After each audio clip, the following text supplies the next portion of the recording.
धन वैभव जात पात नहीं, ईश्वर को केवल शबरी जैसे भक्त की सच्ची भक्ति पसंद है। डॉक्टर विवेक निष्ठ स्वामी जी, कुक्षी से नरेंद्र सिरवी की खास रिपोर्ट। श्री रामचरितमानस कथा के चौथे दिन BAPS श्री स्वामी नारायण मंदिर कापसी फाटा कुक्षी में कथा वक्ता डॉक्टर विवेक निष्ठ स्वामी जी ने अयोध्या के अरण्य कांड में माता शबरी की सच्ची भक्ति का वर्णन करते हुए कहा कि एक बार संत जनों का शबरी आश्रम में आगमन हुआ। उन्होंने भेलनी शबरी को देखकर मुंह बिगाड़ते हुए सरोवर की ओर स्नान करने को चले गए, लेकिन जाकर देखा तो पूरे सरोवर का पानी रक्त की तरह लाल होकर दुर्गंध कर रहा था। तब संतों ने ईश्वर से प्रार्थना की कि हे ईश्वर, हम ऐसे सरोवर में कैसे स्नान कर पाएंगे, इसे शुद्ध करो। तब प्रभु ने उन्हें कहा कि आपने मेरे सच्चे भक्त शबरी का अपमान किया।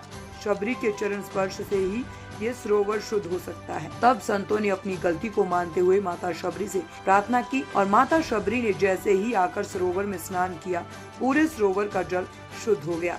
इससे हमें पता चलता है कि भगवान को केवल सच्ची भक्ति पसंद है। जात पात पद प्रतिष्ठा से कोई मोह नहीं है। शबरी भले ही भिलनी थी, लेकिन अपनी गुरु आज्ञा के कारण 16 वर्षों से लेकर 86 वर्ष कुल 70 वर्ष तक भगवान श्री राम आएंगे, इस गुरु के कथन में सच्चा विश्वास रखकर भगवान राम का इंतजार करती रही। प्रभु श्री राम आए और उन्होंने प्रेम पूर्वक शबरी के जूठे बेर खाए, उन्हें मोक्ष प्रदान करते हुए कहा कि हम आपसे प्रसन्न हैं, कुछ मांगो। तब शबरी ने भगवान से नवधा भक्ति मांगी। भगवान ने उन्हें नवधा भक्ति के 9 अंग, संतों का सत्संग, भगवान की कथाओं में प्रेम, गुरु की सेवा, भगवान के गुणों का गान, भगवान का मंत्र जाप, इंद्रियों का संयम, हर जीव में परमात्मा को देखना, यथा लाभ संतोष एवं समर्पण रूपी नवधा भक्ति प्रदान। आगे पंचवटी में देवर्षि नारद को सच्चे संतों के लक्षण बताते हुए प्रभु श्री राम ने कहा कि हे सत्यवादी, परोपकारी, विनम्र, ईश्वर भक्ति में लीन, सुख दुख से परे, सदाचारी,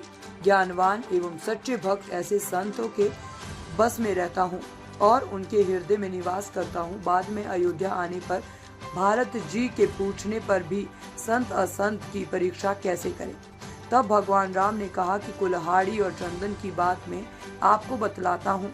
कुल्हाड़ी का स्वभाव है पेड़ को काटना और चंदन का स्वभाव है अपनी खुशबू से महकाना। वह काटने वाली कुल्हाड़ी को भी महका देता है, इसलिए वह भगवान के मस्तक पर सुशोभित होता है। और कुल्हाड़ी अपने गुण के कारण बार बार आग में तपती है और लोहे के हथौड़े से पिटती है। इसीलिए हमें हमेशा सच्चे संत का संग करना चाहिए। प्रभु के प्रेम से विमुख होने के कारण ही वैभवशाली, पराक्रमी, प्रकांड पंडित भगवान शिव के अनन्य भक्त होते हुए भी ब्राह्मण कुल में जन्मे रावण को असद गति प्राप्त हुई और पूरे कुल का नाश करवा बैठा। इसीलिए कभी भी हमें ईश्वर से मुंह नहीं मोड़ना चाहिए। माता सीता की पवित्रता एवं मर्यादा का ही फल है जब उन्होंने भगवान राम को लव कुश को सौंपते हुए ये प्रतिज्ञा की कि अगर मेरे सतीत्व में शक्ति है तो मैं धरती माँ मुझे अपनी गोद में ले लो। और माता सीता के प्रताप से धरती माँ ने तुरंत माता सीता को अपनी गोद में ले लिया। BAPS श्री स्वामी नारायण संप्रदाय में भी भगवान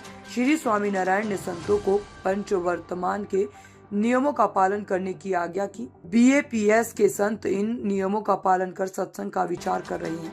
इसी कारण आज ये संस्था देश नहीं बल्कि विदेश पूरी दुनिया में अपनी धर्म ध्वजा लहरा रही है। आज की इस रामचरितमानस कथा में 2000 से भी अधिक भक्तों ने सत्संग एवं भोजन प्रसादी का लाभ प्राप्त किया।